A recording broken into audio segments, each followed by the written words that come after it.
राम। राम भक्तों, मरे हुए व्यक्ति की यह 5 चीज भूलकर भी नहीं लेनी चाहिए।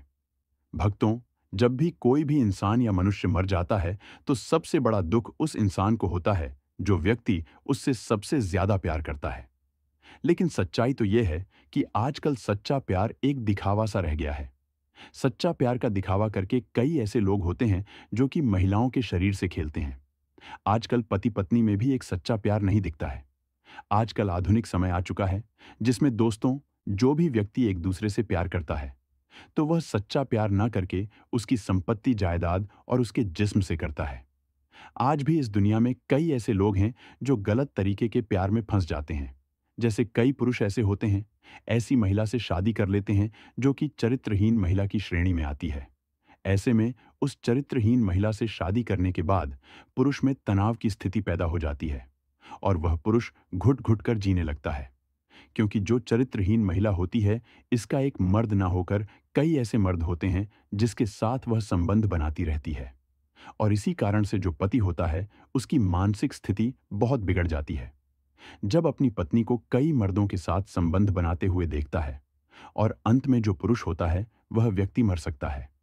और दोस्तों, श्री कृष्ण भगवान जी कहते हैं कि जब भी कोई व्यक्ति मर जाता है तो उसकी यह 3 चीज कभी भी नहीं लेनी चाहिए। आज भी कई ऐसे पति पत्नी हैं जिनके बीच में प्यार एक दिखावा है।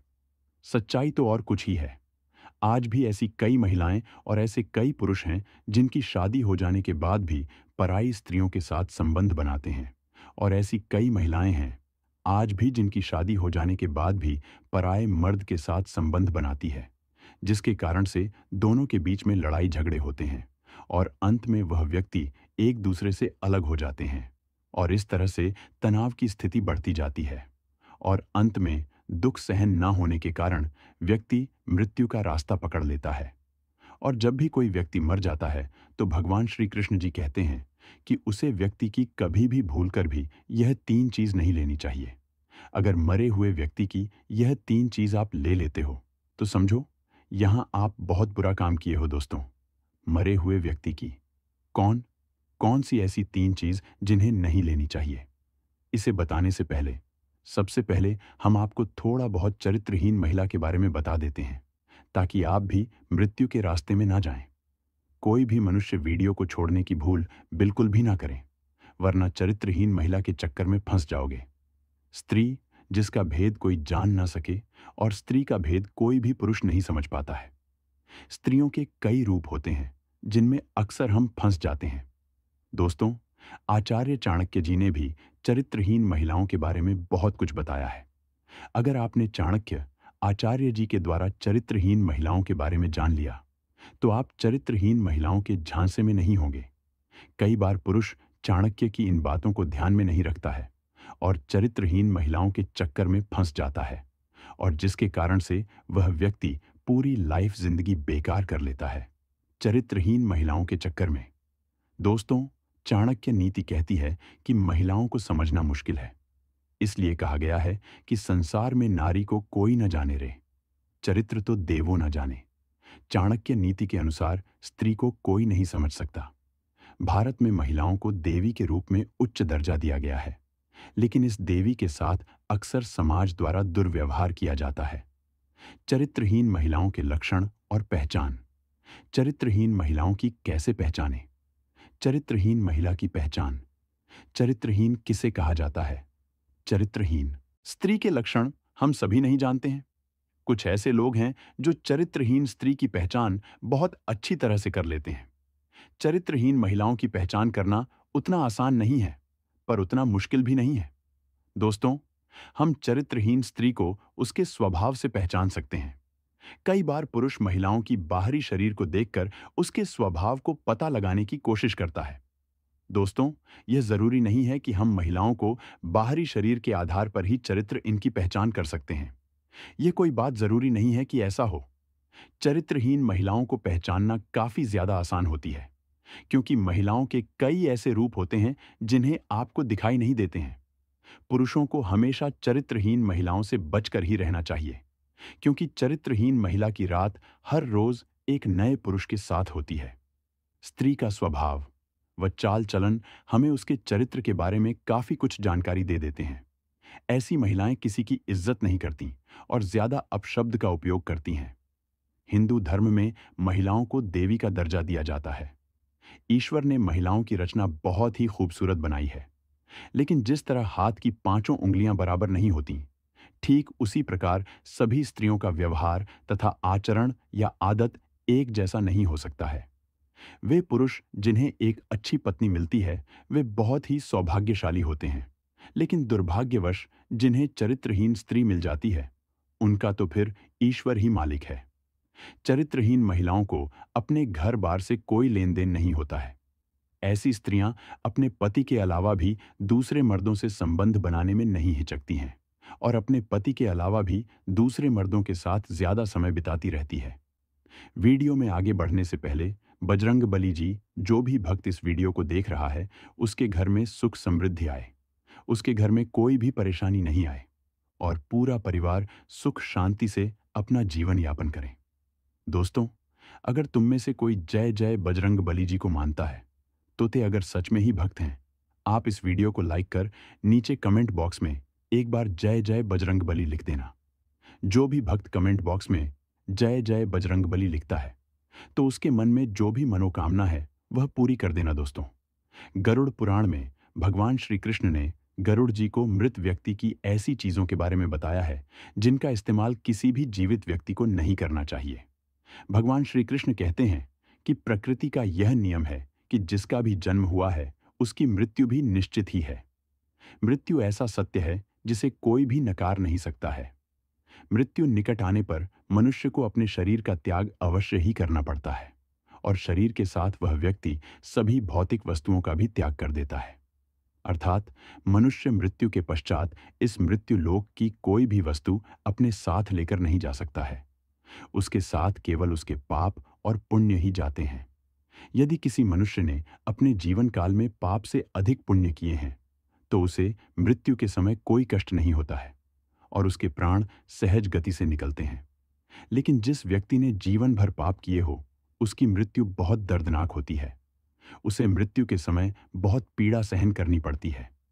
यमराज के दूत उस पर बिल्कुल भी दया नहीं दिखाते हैं और उसे अपने पास में बांधकर खींचते हुए यमलोक ले जाते हैं। यमलोक जाने के मार्ग पर उस पापी व्यक्ति को बहुत दुख होता है। वह हाहाकार करता हुआ नरक के मार्ग पर चलता है, लेकिन यम के दूतों को उस पर दया नहीं आती है और वे उसे और पीड़ा देते हैं। श्री कृष्ण कहते हैं कि आत्मा का इस संसार में कुछ भी अपना नहीं है। आत्मा अमर है, उसका कभी अंत नहीं होता है। वह अपने कर्मों के अनुसार बार बार जन्म लेती है। मनुष्य का शरीर भी उसका अपना नहीं है, वह भी उसे कुछ ही समय के लिए ईश्वर द्वारा प्राप्त हुआ है, जो एक दिन पंच तत्व में विलीन हो जाएगा। किंतु फिर भी मनुष्य इस संसार में जन्म लेकर कई भौतिक सुखों के मोह में पड़ जाता है। मृत्यु के बाद भी उसका उन वस्तुओं के प्रति मोह नहीं छूटता है। श्री कृष्ण कहते हैं कि जब तक मनुष्य सांसारिक वस्तुओं का मोह त्याग करके संपूर्ण रूप से ईश्वर को अपना नहीं लेता, तब तक वह अलग अलग योनियों में जन्म लेकर पृथ्वी लोक पर ही भटकता रहता है। कभी कभी यह मोह इतना अधिक होता है कि वह मृत्यु के बाद भी इसी पृथ्वी लोक पर भ्रमण करता है, अर्थात वह प्रेत योनि धारण करता है। श्री कृष्ण कहते हैं कि यदि किसी मनुष्य की अकाल मृत्यु हो जाती है, तो वह भी प्रेत योनि में चला जाता है और प्रेत योनि में वह अपने ही परिवार के लोगों को दुख देने लगता है। कई बार हम अपने मृत परिजनों की वस्तुओं को उनकी याद में अपने पास रख लेते हैं या उनकी वस्तुओं का उपयोग भी करने लग जाते हैं। लेकिन गरुड़ पुराण के अनुसार हमें मृत व्यक्ति की कुछ वस्तुओं का उपयोग कभी नहीं करना चाहिए, क्योंकि इन वस्तुओं के साथ उस मृत व्यक्ति की ऊर्जा जुड़ी हुई होती है। उस मृत व्यक्ति का उन वस्तुओं के प्रति मोह बहुत अधिक होने के कारण वह मृत्यु के बाद भी उन वस्तुओं से जुड़ा रहता है और यदि कोई इन वस्तुओं का प्रयोग करता है तो उसे कई परेशानियों का सामना करना पड़ता है। वह मृत आत्मा उसे कई प्रकार से कष्ट देने लगती है। इसलिए किसी भी मनुष्य को मरे हुए व्यक्ति की चीजों का इस्तेमाल कभी नहीं करना चाहिए। चाहे तो आप उन वस्तुओं को संभालकर अपने घर में रख सकते हैं अथवा उन चीजों को नदी के जल में प्रवाहित कर सकते हैं, लेकिन भूल से भी उसकी वस्तुओं का इस्तेमाल नहीं करना चाहिए। उस मृत आत्मा की शांति के लिए आप उस व्यक्ति की प्रिय वस्तुओं का दान करते हैं तो यह बहुत ही शुभ होता है। गरुड़ पुराण में मृत व्यक्ति की ऐसी 3 चीजें बताई गई हैं जिनका कभी भी इस्तेमाल नहीं करना चाहिए। अन्यथा मृत व्यक्ति की आत्मा पृथ्वी लोक पर ही भटकती रहेगी और उसे कभी मोक्ष की प्राप्ति नहीं होगी, अथवा उसे दूसरा शरीर भी कभी प्राप्त नहीं होगा। ऐसी आत्मा आपको भी अनेक प्रकार के कष्ट देती है। श्री कृष्ण कहते हैं, जब किसी की मृत्यु के बाद उस व्यक्ति को अगर प्रेत योनि मिलती है तो वह अपने ही परिवार को दुख देता है। इसीलिए उसकी वस्तुओं का उपयोग कभी नहीं करना चाहिए। तो चलिए जान लेते हैं उन 3 वस्तुओं के बारे में जो मृत व्यक्ति की कभी भी इस्तेमाल नहीं करनी चाहिए। सबसे पहले जानते हैं घर में मृत व्यक्ति की तस्वीर कहां पर लगानी चाहिए। शास्त्रों के अनुसार प्रत्येक मनुष्य को अपने घर में पूर्वजों की तस्वीरें अथवा चित्र अवश्य लगाना चाहिए। इसे बहुत ही शुभ माना गया है। अपने मृत परिजन का चित्र बनाते समय इस बात का ध्यान रखें कि उनका चित्र अथवा तस्वीर दुखी अथवा क्रोधी अवस्था में ना हो। पूर्वज चित्र में प्रसन्न दिखाई देने चाहिए। जब भी हम उनके चित्र के दर्शन करें तो हमारे मन में उनके प्रति श्रद्धा तथा प्रेम का भाव प्रकट हो। यदि पूर्वजों का चित्र क्रोधी अवस्था में हो तो यह मन में भय की स्थिति निर्माण करता है। छोटे बालक उनसे प्रेम करने के बजाय द्वेष करने लगेंगे। इसलिए पूर्वजों का चित्र अथवा तस्वीर बनाते समय इस बात का खास ध्यान रखें। ध्यान रहे, आपके पूर्वज अब इस संसार में नहीं है। वे नहीं तो भगवान है और ना ही मनुष्य है। आपको उनका सम्मान करना चाहिए, किंतु उनके सामने अपना दुख और क्रोध जैसी भावनाओं को प्रकट ना करें, अन्यथा आपके पितृदेव दुखी हो जाएंगे। पितृपक्ष के दिनों के अलावा अन्य दिनों में उनका आवाहन अथवा उनकी पूजा नहीं करनी चाहिए। पितृपक्ष के दिनों के अलावा अन्य दिनों में जो आत्माएं घर में प्रवेश करती हैं वे प्रेत आत्माएं होती हैं। इससे घर में भयंकर दुख का वातावरण निर्माण होता है। वास्तुशास्त्र के अनुसार पितरों की अथवा पूर्वजों की तस्वीरों को भूल से भी पूजा घर में नहीं रखना चाहिए। इससे भगवान का अपमान होता है। इससे आपके सभी पितृग अत्यंत दुखी और क्रोधित हो जाते हैं। यदि आपके किसी परिजन की अकाल मृत्यु हुई है तो वे प्रेत योनि में चले जाते हैं और पृथ्वी लोक पर ही भटकते हैं। जब तक उनकी आत्मा की शांति के लिए नारायण बलि की पूजा नहीं की जाती, तब तक वे प्रेत आत्मा बनकर अपने ही परिवार के लोगों को परेशान करते हैं। ऐसे में आपको उनकी तस्वीरें घर में नहीं लगानी चाहिए और पितृपक्ष में उनका श्राद्ध भी नहीं करना चाहिए। पितरों की तस्वीरें सदैव ही उत्तर दिशा की दीवार पर लगानी चाहिए, ताकि उनका मुख दक्षिण दिशा की तरफ होना चाहिए। इसके अलावा अन्य किसी भी दिशा में पितरों की तस्वीरें लगाना अशुभ माना गया है। खासकर ईशान कोण में पितरों की तस्वीरें भूल से भी नहीं लगानी चाहिए। पितृपक्ष में भी पितरों के लिए किए जाने वाले सभी कार्य दक्षिण दिशा की तरफ मुख करके करना चाहिए। ध्यान रहे, मृत व्यक्ति के साथ कभी भी जीवित व्यक्ति की तस्वीरें नहीं लगानी चाहिए। साथ ही शयन कक्ष में और रसोई घर में पितरों की तस्वीरें ना लगाएं। आइए अब जानते हैं मृत व्यक्ति की कौन सी चीजों का उपयोग नहीं करना चाहिए। सबसे पहली चीज है मृत व्यक्ति के कपड़े। गरुड़ पुराण के अनुसार मृत व्यक्ति के कपड़ों का कभी भी इस्तेमाल नहीं करना चाहिए।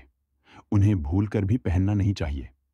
ऐसा करने से मृत व्यक्ति की आत्मा उस व्यक्ति से जुड़ जाती है जो इनका इस्तेमाल करता है। मृत व्यक्ति की यादें उस व्यक्ति को सताने लग जाती हैं जो उनके कपड़ों का इस्तेमाल करता है, जिस कारण वह व्यक्ति मानसिक और शारीरिक रूप से कमजोर हो जाता है। उस व्यक्ति को अपने मृत परिजन की ऊर्जा का एहसास भी होने लगता है। इसीलिए मृत व्यक्ति के कपड़े कभी भी नहीं पहनने चाहिए। मृत व्यक्ति के कपड़े हमेशा दान कर देना चाहिए, जिससे उसकी आत्मा को शांति प्राप्त हो जाती है। दूसरी चीज है मृत व्यक्ति के गहने। गरुड़ पुराण में कहा गया है कि मृत व्यक्ति के गहने भी उसके कपड़ों की तरह ही उसकी ऊर्जा के स्रोत होते हैं। मृत व्यक्ति का अपने गहनों से लगाव कपड़ों से भी कई गुना ज्यादा होता है, क्योंकि प्रत्येक व्यक्ति गहने खुद को सुंदर प्रतीत करने के लिए पहनता है। लेकिन जब व्यक्ति की मृत्यु हो जाती है और उसके गहने कोई दूसरा व्यक्ति पहन लेता है, तब मृत व्यक्ति की आत्मा असहज महसूस करने लगती है। वह आत्मा उस व्यक्ति को परेशान करने लग जाती है।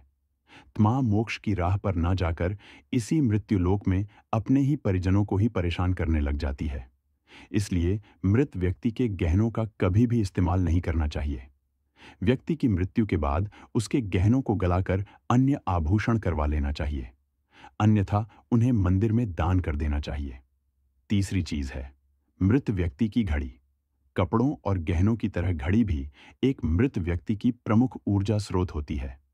गरुड़ पुराण में घड़ी के बारे में नहीं कहा गया है, लेकिन अनेकों ज्योतिष शास्त्र यह बताते हैं कि मृत व्यक्ति की घड़ी भी उससे जुड़ाव का कार्य करती है, क्योंकि घड़ी उस व्यक्ति से जीवन भर जुड़ी रहती है और उसके समय का निर्धारण करती है। इसलिए उस व्यक्ति की मृत्यु के पश्चात उसके समय का भी अंत हो जाता है, जिस कारण उस व्यक्ति की घड़ी का कभी भी इस्तेमाल नहीं करना चाहिए। ऐसी मृत व्यक्ति की घड़ी को हमेशा दान ही करना उत्तम माना जाता है। दोस्तों, गरुड़ पुराण के अनुसार मृत्यु का समय नजदीक आने पर मनुष्य को सपने में रहस्यमय दरवाजे दिखाई देने लगते हैं। कुछ लोगों को दरवाजों से आग की लपटें आती हुई दिखाई देती हैं, तो कुछ लोगों को दिव्य प्रकाश दिखाई देता है। अगर ऐसा संकेत किसी मनुष्य को मिलता है तो उसकी मृत्यु एक दिन में हो जाती है। यह द्वार स्वर्ग और नरक के द्वार होते हैं। मृत्यु से पूर्व मनुष्य को जिस प्रकार का द्वार दिखाई देता है, वह मृत्यु के बाद वहीं पर जाता है। कई बार वह सपने में खुद को इन दरवाजों के सामने खड़ा हुआ देखता है, लेकिन उसे द्वार के पीछे का दृश्य दिखाई नहीं पड़ता है। वह नरक में मिलने वाली सजा देख पाता है और ना ही स्वर्ग का सुंदर नजारा देख पाता है। उसे केवल स्वर्ग और नरक के प्रवेश द्वार ही दिखाई देते हैं, जो बहुत ही विशालकाय होते हैं। दूसरा संकेत है जीवन भर के काम दिखाई देना। यदि किसी मनुष्य की मृत्यु का समय निकट आता है तो उसका मन अचानक ही अस्वस्थ हो जाता है। उसे अचानक ही उसके द्वारा किए गए बुरे कार्य याद आने लगते हैं। वह ना चाहते हुए भी इन बुरी यादों को रोक नहीं पाता है। साथ ही उस मनुष्य को उसके द्वारा किए गए अच्छे काम भी याद आने लगते हैं। वह उस समय अपने अच्छे और बुरे कर्मों का संतुलन बनाने लग जाता है, लेकिन उसे यह नहीं पता होता है कि वह अचानक अपने कर्मों को क्यों याद कर रहा है। वह ध्यान योग की अवस्था में पहुंच जाता है। अकस्मात ही पुरानी यादें, परिवार के साथ बिताए हुए पल उसके सामने प्रकट होने लगते हैं। कभी वह अपने गलत कामों को याद करके पछतावा करने लगता है। उसकी आंखों से आंसू आने लगते हैं, तो कभी उसे उसके द्वारा किए गए अच्छे काम भी याद आने लगते हैं और वह प्रसन्न हो जाता है। उसे एहसास नहीं रहता कि वह कहां पर बैठा है, उसके आसपास कौन बैठा है। उसकी आंखों पर माया का पदार्थ छा जाता है। यह संकेत कुछ ही समय के लिए होता है, जिसके बाद वह मनुष्य फिर से चेतना में आ जाता है और सब कुछ भूल जाता है। तीसरा संकेत है सपने में पूर्वजों का दिखाई देना। दोस्तों, गरुड़ पुराण के अनुसार मृत्यु से कुछ दिनों पहले मनुष्य को सपनों के माध्यम से संकेत प्राप्त होता है। यह संकेत उसके पूर्वजों द्वारा मिलता है, जिसमें मनुष्य की मृत्यु होने वाली होती है, तो उसे सपने में उसके पूर्वज दिखाई देते हैं। अगर सपने में पूर्वज रोते हुए दिखाई दे अथवा बहुत ही दुखी अवस्था में दिखाई दे रहे हैं, तो समझ जाना चाहिए कि वह मनुष्य अब कुछ ही दिनों का मेहमान है। उसे उसकी सभी मृत परिजन बारी बारी से दिखाई देने लगते हैं। कुछ लोग इसे मात्र एक सपना समझकर लक्षित कर देते हैं, लेकिन यह एक मृत्यु का संकेत होता है। मृत लोगों की तस्वीरें एक ऐसा विषय है जो संवेदनशीलता, संस्कृति और मानवीय भावनाओं से गहराई से जुड़ा हुआ है। किसी के अंतिम पलों या मृत्यु के बाद की तस्वीरें कभी-कभी दस्तावेजी उद्देश्य, श्रद्धांजलि या स्मृति के लिए ली जाती हैं, लेकिन इनका उपयोग अत्यंत जिम्मेदारी और सम्मान के साथ किया जाना चाहिए, क्योंकि यह न केवल एक व्यक्ति के जीवन की समाप्ति को दर्शाती है, बल्कि उनके परिजनों की भावनाओं से भी जुड़ी होती है। आज के डिजिटल युग में सोशल मीडिया पर इन तस्वीरों का गैर जिम्मेदाराना प्रसार न सिर्फ नैतिक सवाल खड़े करता है, बल्कि मृतक की गरिमा और परिवार के निजी दुख को भी ठेस पहुंचा सकता है। इसलिए समाज और मीडिया दोनों को चाहिए कि वे इन तस्वीरों को साझा करने से पहले सहमति, उद्देश्य और मानवीयता जैसे मूल्यों पर गंभीरता से विचार करें। दोस्तों, आज की यह शास्त्र संबंधित और गरुड़ पुराण संबंधित जानकारी आपको अच्छी लगी हो, तो कमेंट बॉक्स में जय जय बजरंगबली अवश्य लिखें।